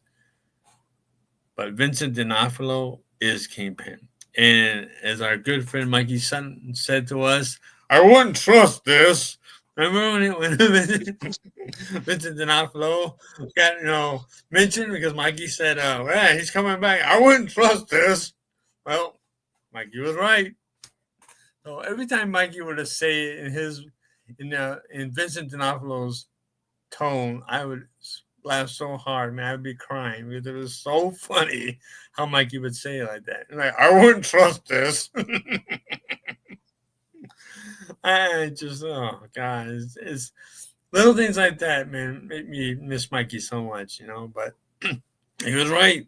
Vincent D'Onofrio came back, and he is Kingpin, and we see how the season's building up. We see that slowly Matt Murdock is coming back as himself, trying to get, balance his life from being both Daredevil and Matt Murdock instead of just being Daredevil. We're seeing Kingpin is trying to get back to the throne, get out of prison, get his stuff back together, and get over and be the Kingpin of crime again. And we're seeing how these two forces are slowly building back up to confront each other in the final episode. Because they don't see each other the whole season until like the last episode, right? Remember? They build that up. Oh yeah. The 13 That's- episodes. other than hallucinations. Yeah, Right. that's right. And to me, that's epic storytelling. I really love that because you got this character over here wanting to, he's conflicting with himself because does he kill this guy or not? Plus he's dealing with trauma, what he had to, dealing with, finding out his mother's alive. He doesn't want to be Matt Murdock anymore, staying away from his friends. All he wants to do is be Daredevil. Then he got Kingpin over here. He's trying to get his power back because he's been in the penitentiary for a little while. And he's trying to do whatever he has to do to get that going on. And they're slowly building this up. Right? And when you finally see that final moment where Matt Murdock, Daredevil, comes out the back way of that penthouse, because Kingpin is on a run with Vanessa. They just got married, and Bullseye's after him. Deaths. And they get to their penthouse. Daredevil comes out the back way. The door opens, and we see them looking at each other. It built up to this moment. And you see that rage come out of both ends.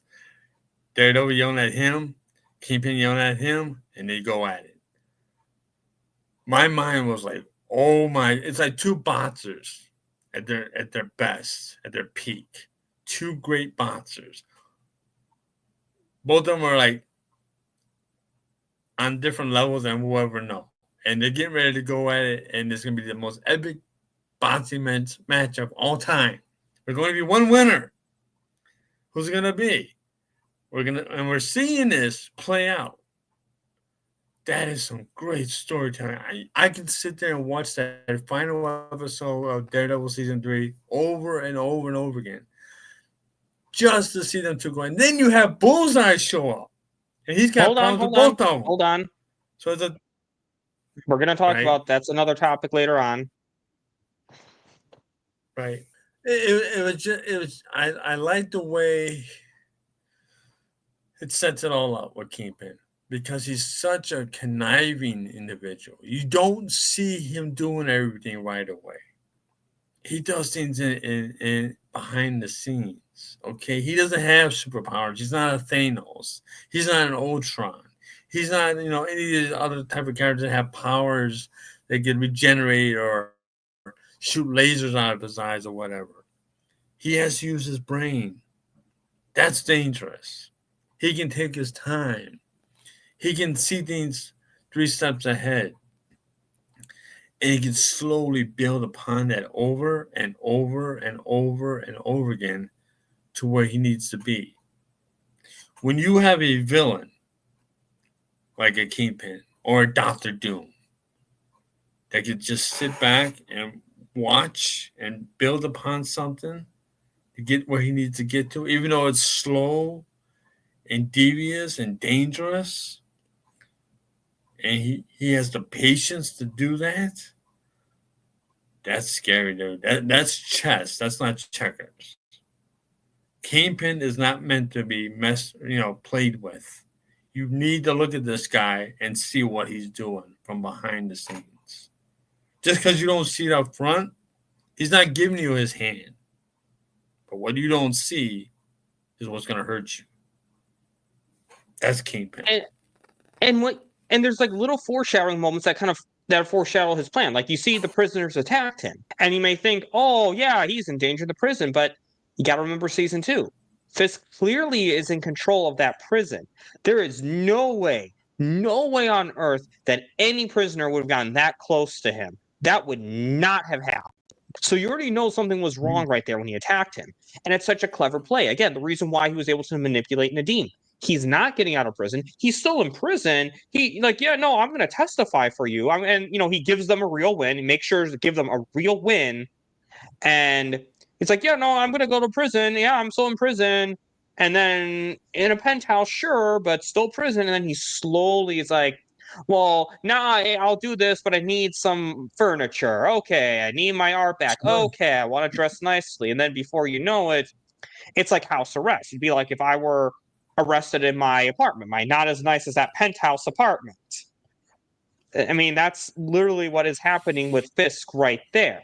And that's why it works so cleverly because, again, he did not bribe Nadeem to work for him. He only manipulated him and threatened him.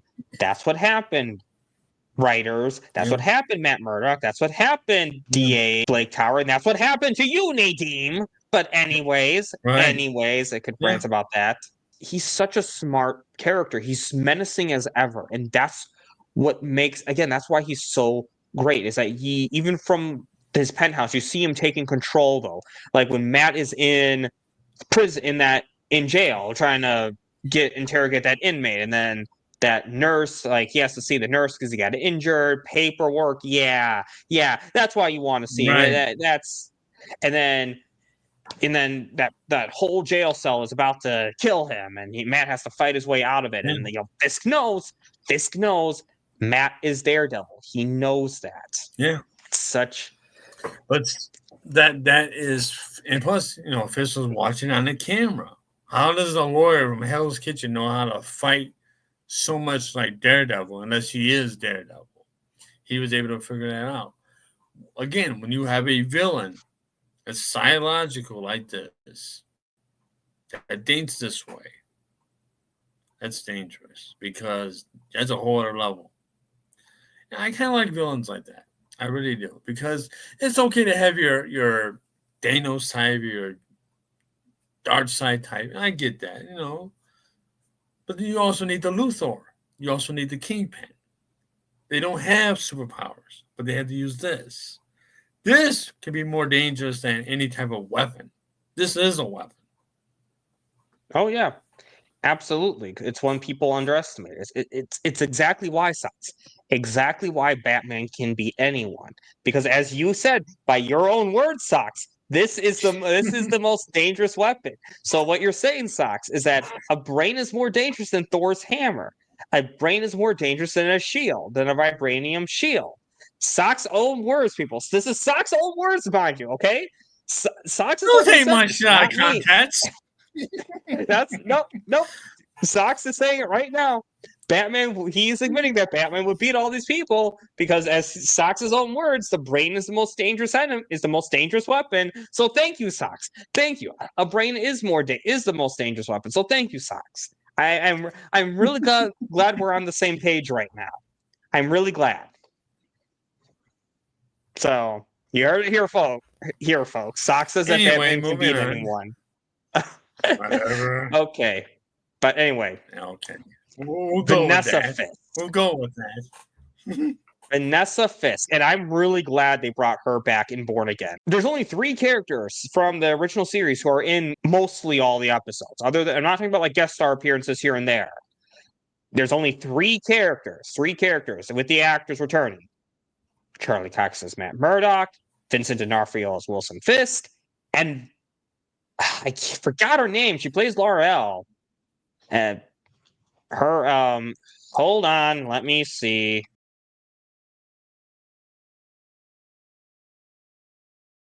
And I can't even pronounce this. Elet Ziwer as Vanessa Fisk. It was so great seeing her back in Born Again. I'm really glad they just bit the bullet. We filmed her scenes, let the other actress keep her chat. I mean, they have to because she filmed the scenes. Just pay for another actress to have that continuity because it really, she and Fisk have great chemistry. So I'm really glad they kept that going. And in this season right here, you see the start of Vanessa Fisk really being more of a criminal. Because at first, okay, yeah, I'm going to help Fisk dress up nicely. I'm going to convince him to go public. But if you really think about it, she didn't really do too much illegal in season 1 other than really knowing about it. But here, she is, we're going to say? Well, remember, she was the one that convinced Fisk slowly starts going from the black suits to the white suit. And that was back in season 1, where he's going from black to light original black to gray to the white. She's gradually moving along that way. And in this season, she's the one that ordered the death of Agent Nadeem. It was her. Exactly. And that's exactly the point. She asks Fisk, like, you wonder what's wrong with her. What's wrong? Why doesn't she want to be around Fisk? And she explains it's like, I feel alone even with you. I want to be included in your world. Don't try to protect me. And then she lets him get involved. To the point as what you said. She does her first thing. Wilson was like, let him go. We're not. And then Vanessa's like, no. Kill him.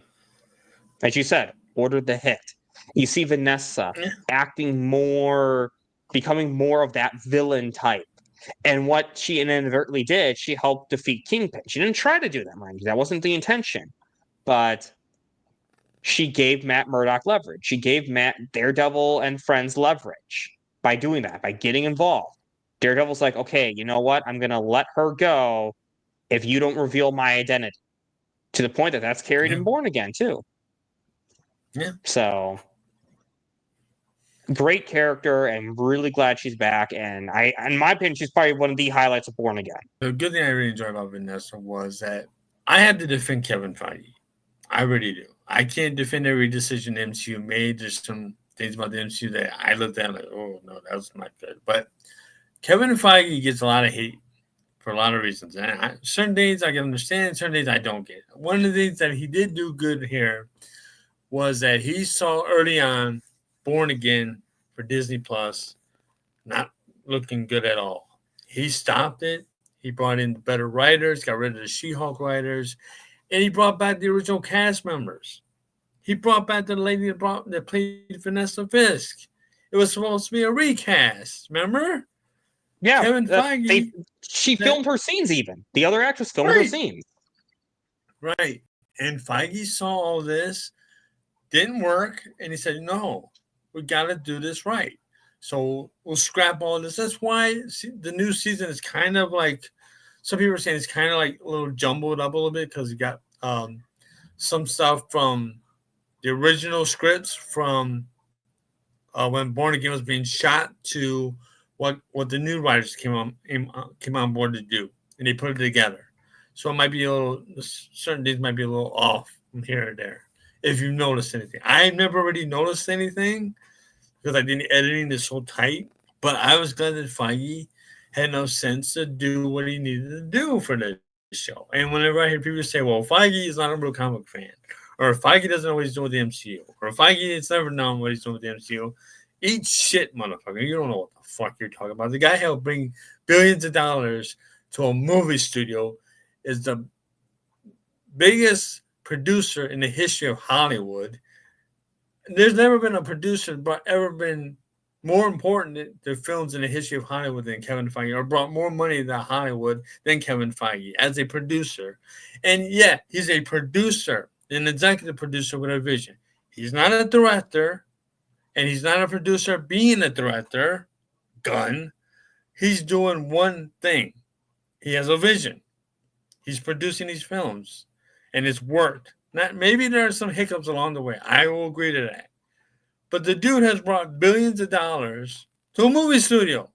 Can you name any other producer in the history of Hollywood that's ever brought more money to a studio than Kevin Feige? No, I'm not going to try. You can't. Right. Because you can't. And every studio should have a Kevin Feige. Every studio should, because he's the golden goose. And Warner Brothers should look at Kevin Feige and say, we need a Kevin Feige type. They have one by the name of Zack Snyder, and they cut that all together, and I don't know why, because at least Snyder had a vision. They ruined that all together. And yes, I'm defending Zack Snyder, because at least Snyder had a vision. Did there were some flaws in his movies? Yeah. What film isn't flawed a little bit? I agree to that, but at least he had a vision.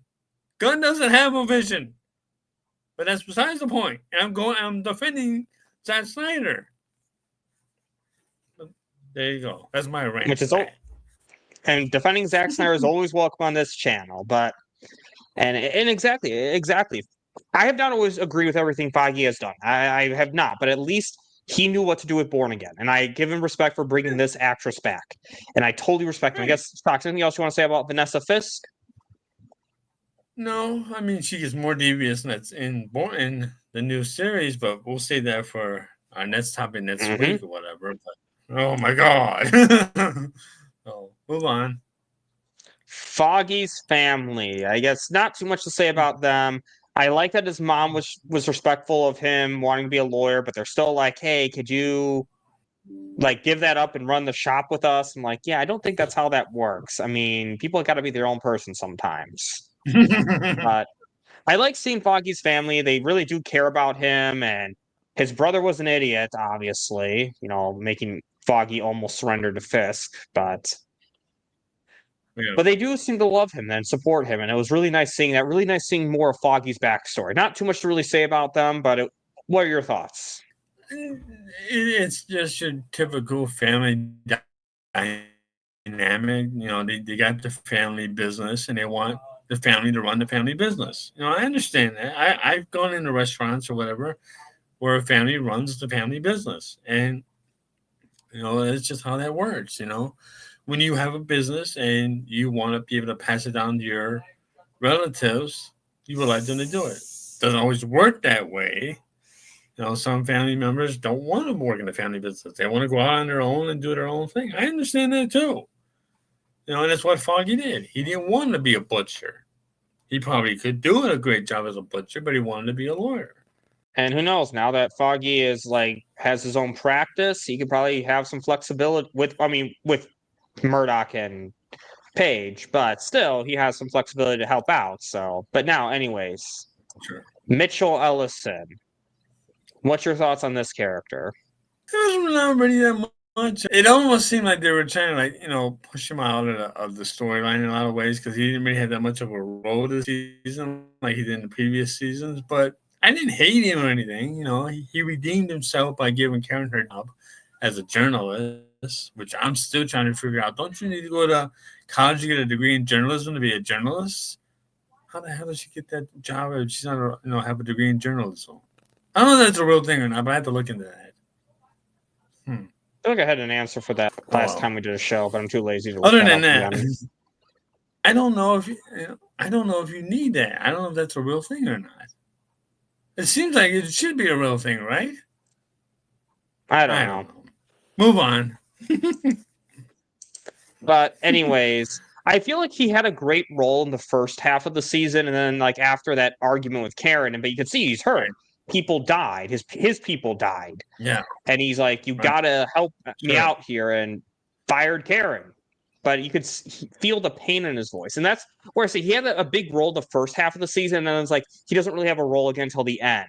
But he does care about his people. And that's what I like about him, is that, and even after that, he even after people died, he doesn't blame Karen for that. That's what I like. He doesn't blame Karen. He's like, he's only mad at Karen because she won't help him out further. But he doesn't for a second blame her for why he's in the hospital. His wife does, but he doesn't. And I mean, I kind of wonder, is it ethically okay for you to set up your employee with one of your relatives? I feel like an employer should not be setting an employee up with one of his relatives. I feel like that's probably not appropriate to do. My question is, Karen Page must have great luck. She goes from having no job to being a secretary to being a journalist to being a secretary. Well, no, she's not a secretary. She's basically their Jessica Jones at the end. Okay. But still, I mean, does she even have the skills to do any of these type of jobs? I mean, after working with Foggy and Matt, yeah, I would say so. But anyways, okay. Ellison. I could buy that. I guess Ellison. I'm going off on a rant, people. No, we can move on. Okay. Brett Mahoney. It's funny. This is the first time I made him a topic, but I like that he actually stepped up a lot this season. Comes with the police, goes to protects Karen, stands up to the FBI, and you can see even he kind of wants Daredevil to kill Fisk. I'm like, damn. And You finally meet his mom, the woman that Fonky keeps buying cigars for. You finally meet her too. But what's your thoughts I on like Brett. I do. I like it. And unfortunately, we haven't seen him so far this new season in Disney Plus, but hopefully they'll bring him back. But I do like Brett Mahoney. I already do. I thought they would because I saw a 15th precinct in Born Again, and that's where he works, the 15th precinct. So I'm like, is Brett gonna appear? So, but what's really interesting with his character though, because like Brett's, he basically kind of runs that police department now. What's kind of interesting is that season 1, Fisk gets to the police, but he can't get to the FBI except for that one agent who helped him break out. But other than him, FBI, Fisk can't get to. Whereas in this season, it's the exact opposite. You have Fisk gets to the FBI, but the police, it's like he can't seem to get to now. So, Right. because of Brett Mahoney, though, running them. So he probably keeps a tight leash on these guys. So, not too much to say about him, but I think he's a great character. I like that he stepped up. I loved how he was savage towards Kingpin. Kingpin's like, let me say bye to Vanessa. It's like the way you let Nadeem say bye to his wife, calling him out on his bullshit. So Mahoney is great right there. It was funny. And Father Lanton, I love this guy. He is such a great character. One scene in the first season really made me like him. When he was giving Matt shelter, and they're in the church, mind you. They're in the basement of the church. Matt hears Arab music. And then he says, the mosque down the street or wherever had a pipe leak, and we're sharing our space for a while. Hell's Kitchen takes care of its own. And you may think, oh my God, you're letting a different religion in your church. But what I like about him is that at the end of the day, at least the way religion is supposed to be, not always how it is with some of these extremes, is that they all want to help people. They all care about people. And we don't necessarily agree with all the direction, but we can support and respect each other and help each other out. And I feel like that's being a good Christian or a good Jew or a good Muslim, is helping people out. And he did that. I feel like he, in some ways, did the most Christian thing, ironically, letting another religion be in their church. I actually like Father Lanton, man. He was definitely, I would have to say, Matt's conscience. If that's anything. Yeah, I would definitely say he's Matt's conscience. He's the one that Matt goes to talk to the most, I think. I know you can say Foggy is there and Karen and so on, but Father Lanton was there before both of them. So there's a connection there stronger in that aspect. Plus, Father Lanton is part of the Catholic faith, which is part of Matt's Catholic faith. Because before Matt does anything that he thinks will go against his Catholic faith, he knows that Father Lanton will tell him straight. Like when he's kind of planning on killing Kingpin. He found solace in Father Lanton until he couldn't. And that's because of what Bullseye did. And it was such a heartbreaking scene when he did die, though, because at first, here he is telling Karen, recommending that she comes to service. And I love when she's like, I'm not Catholic. And I love Father Lanton's response. Neither are most of these people who come, or something like that.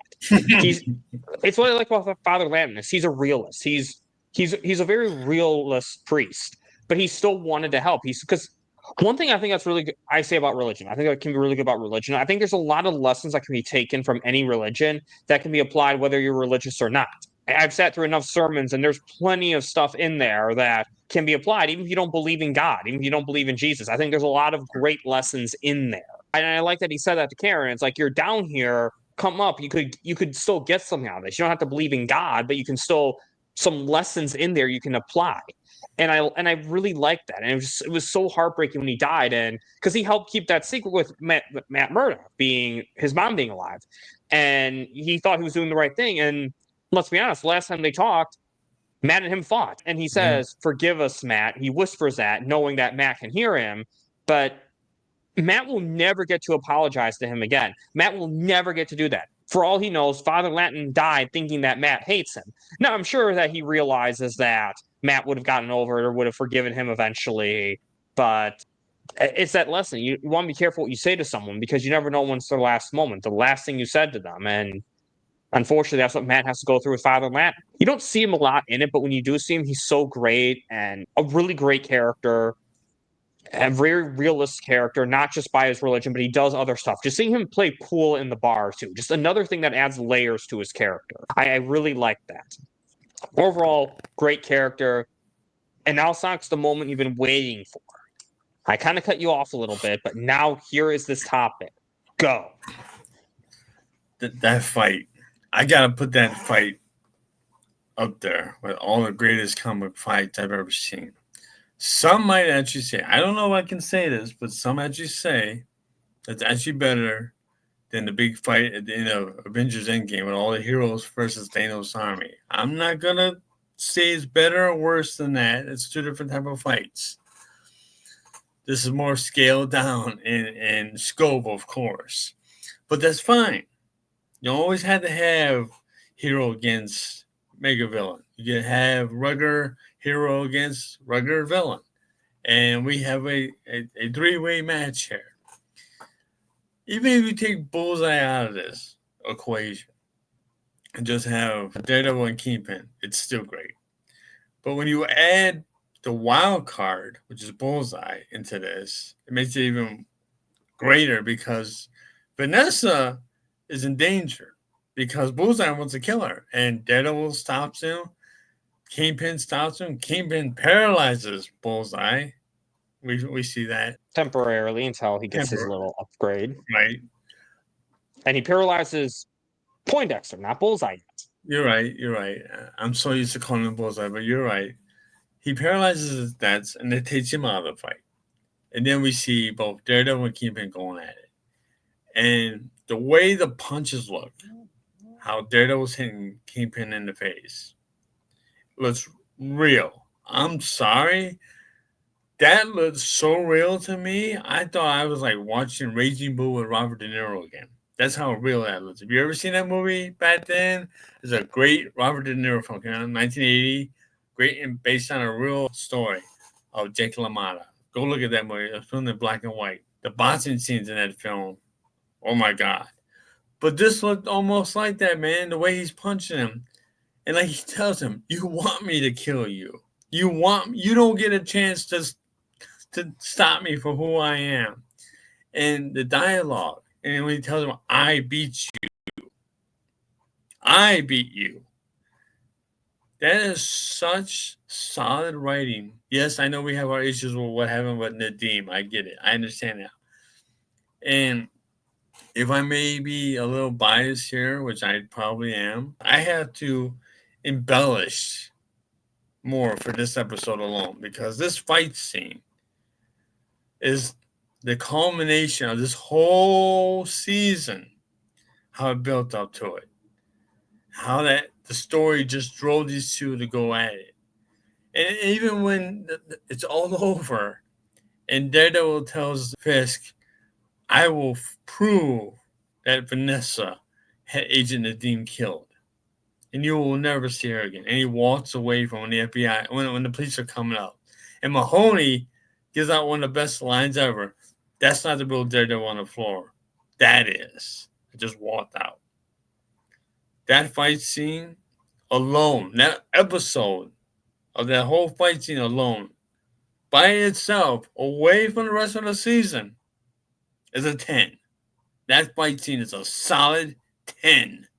I can agree with you, Sox. I can absolutely agree with you. I mean, because that's hard to navigate because you got two people fighting Fisk, but they're not fighting together. They're fighting, so it's like a three-way fight. They're all fighting each other, and it's so brutal the way it goes back and forth. And Fisk, he essentially pulls a Bane on Poindexter. He breaks his back, and then what's really interesting about this fight though is that this is the first time that Matt beats Fisk without a special suit. He doesn't have a special suit. He's just dressed in all black. He's not wearing any special suit. And he still managed to beat Fisk.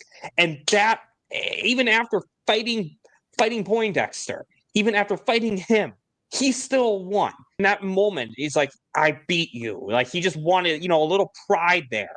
But he did it. And he didn't cross the line that he was thinking about crossing. Because you also wonder, is he going to do it? Is he going to kill him? Is he going to be Punisher? He had his head, right? He was about to break his neck. You saw that, right? He was he was like, Such a great fight. And Again, I don't think I can say as much as you did about it. Like I think you said it all perfectly. And then the ending about it. Fisk is in jail. Hopefully Vanessa doesn't get hit by a bus, as they said. Foggy dropped out, and now they're together again. Matt, Karen, and Foggy. They're all together. They're friends again, and they're starting their own practice with Karen being their investigator. They're Jessica Jones. They even compared her to Jessica Jones. The only reference to any of the other Defenders in this series, despite the fact that Defenders had a big impact on the season. But anyways, it's such a great ending. And then the end, Poindexter is getting that surgery, becoming Bullseye, and hopefully this continues. Hopefully it doesn't get canceled or anything like that. And I'm glad they pay that off, and you see, and hopefully Nelson Murdoch and Page. Hopefully nothing bad happens to that firm. Hopefully it stays a great firm and stays strong and nothing happens to it. But what's your thoughts on the ending, Sox? The doctor that performed the surgery on Dex. Okay, I'm going to give you a little insight here.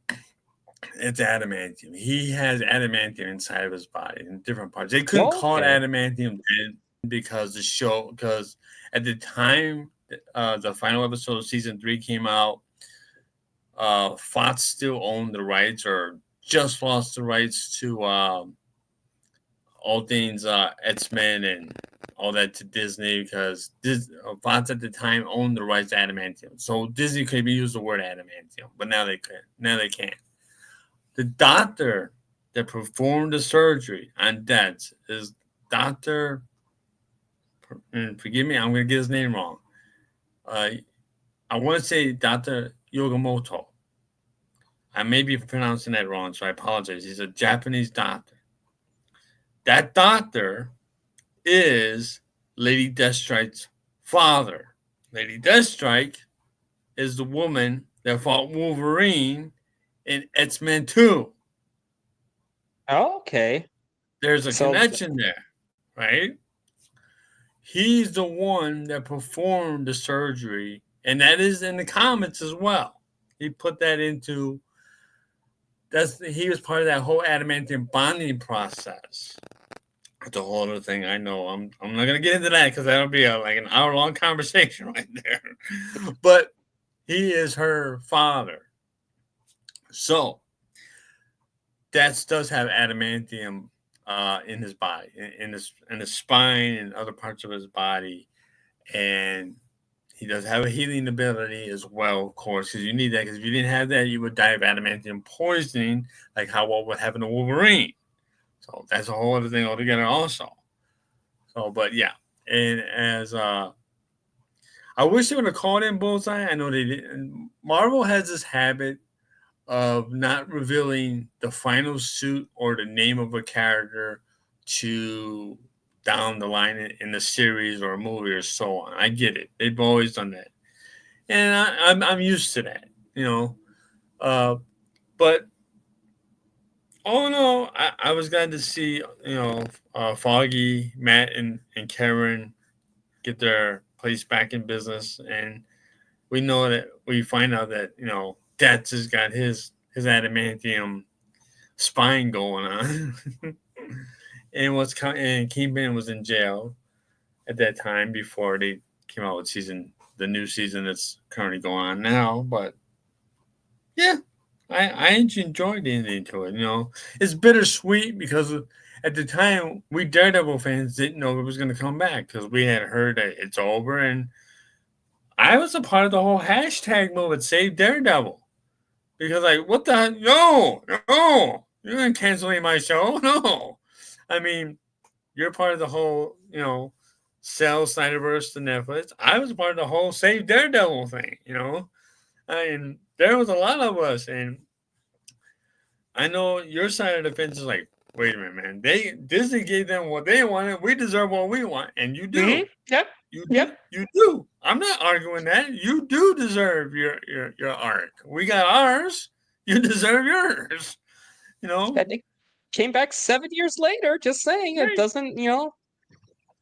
There's not. I mean, And it's true. You deserve to see the ending of your story arc. We got to have ours come back. You should have yours come back. It's not fair, but that's studio red tape. And again, Kevin Feige giving fans what they want, MCU giving fans what they want, Disney giving fans what they want, Warner Bros. Discovery. It's like one ear and out the other, and that's not right. I agree. That's bullshit. That's not fair. And there is money to be made there. But I don't run a studio. If I ran a studio, you would have it. But that's just me. Into my rant right there. Exactly, though. Feige listens to fans, the other studio does not. And other thoughts? When we saw in the final fight when the rabbit in the snow gets blood all over it, seeing that painting in the background on Fisk's little hidden layer, love that callback. I know that's a born again callback, but still. But for this season, that jail scene where Matt breaks out of jail, fighting all those guards and those inmates working for Fisk, real badass scene. Love that. Socks, any other thoughts that you want to share? I like that. That's another thing Marvel likes to do, hallway fight scenes. You ever notice that? They do a lot of those hallway fight scenes. They even did it with Spider-Man in No Way Home with the Goblin.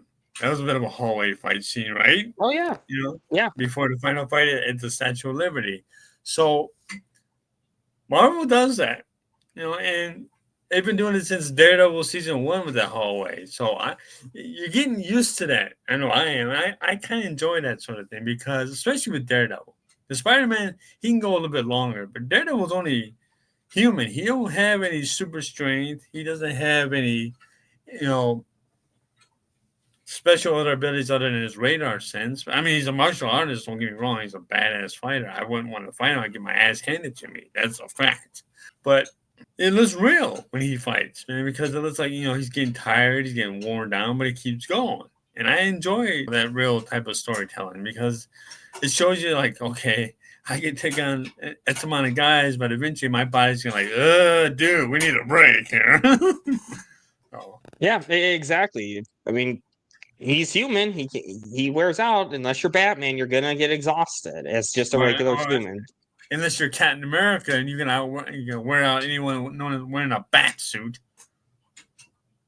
Anyway, moving on. Wrap up. Final rating. What's your overall final thoughts, and what would you rate this as? I'm stuck on this one, dude. Really, I honestly am. The whole Nadeem thing is a bothersome situation for this season. It really is. It really, really is. Because, like you said earlier about how the writers seem to have forgotten certain things, I gotta agree with you on it. But that final fight with Daredevil and Deads and Kingpin, that might just put it over back up to 10, just for that one part, man. Just for that final fight scene.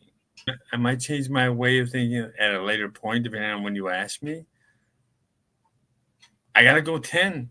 I gotta give it a 10 just because of that final fight scene, because it was so good, so well written, so well acted, so epic that even though the Nadeem thing knocked it down to a 9, that fight scene put it back right up on 10. Just because of that scene, man, it's so good. If you don't watch anything, you just watch that fight scene between those three. Right when Daredevil meets Kingpin, after that whole season of building up, and they're already going to the wall, fighting like crazy. And then you see Death show up. That adds it even more. And then they take Deaths out, and then it's just them two again. Maybe it's my biasness. Maybe it's just how I'm feeling about the situation at the moment. I got to give it a 10, dude. I'm sorry. It's just because of that alone. And that's fair. I think you don't do decimal places. So because I do decimal places, I can't give it a 10 because there's more wiggle room with that. Because I understand, I wouldn't want to give it a 9 because I don't think it's that bad. So I think, but I can't give it the masterpiece rating. Like I kind of go after what Trey of the Bat channel says, where like 9.7 or more is masterpiece. I can't give it a masterpiece because that Nadim situation. There's so much other great stuff around it that if it wasn't for that, it would be in that masterpiece rating. But I have to go below that. So I've gone back and forth. I think I'm going to give this a 9.59. I'll go 5.9, just below a 6. 5.9. 1, 9, 2, 3, 4, 9, 8, 6, 9, 8, 2 out of 10. I can't. If it wasn't for that Nadim thing, I'd give it in the 9.7 range, but because of that, it goes down. But that final fight is great. It's great storytelling all around aside from that, so that's what I give it as. Overall, it's a great season. It was a great last season of the original series, and really glad we're getting more on Born Again. And speaking of Born Again, that's what's coming up on this channel on Marvelous Discussions. Next one, Born Again. We will review Born Again. I have some issues with it, but I overall do like the series. I overall do like it. There is some of that we'll get into some of the issues I have with it, but overall I do like it, so I'm really excited for that. And thank you, Sox, for coming on. It was really great having you, and I really can't wait to discuss Born Again. Again, Thunderbolts you do kind of have to pass over just because of some stuff going on in my personal life. Some good stuff, but it's keeping me busy otherwise, so I can't do too much editing of this stuff. But guys, if you like this video, please like, share, subscribe, hit the notification bell for more unique takes, interesting thoughts, and great banter such as this.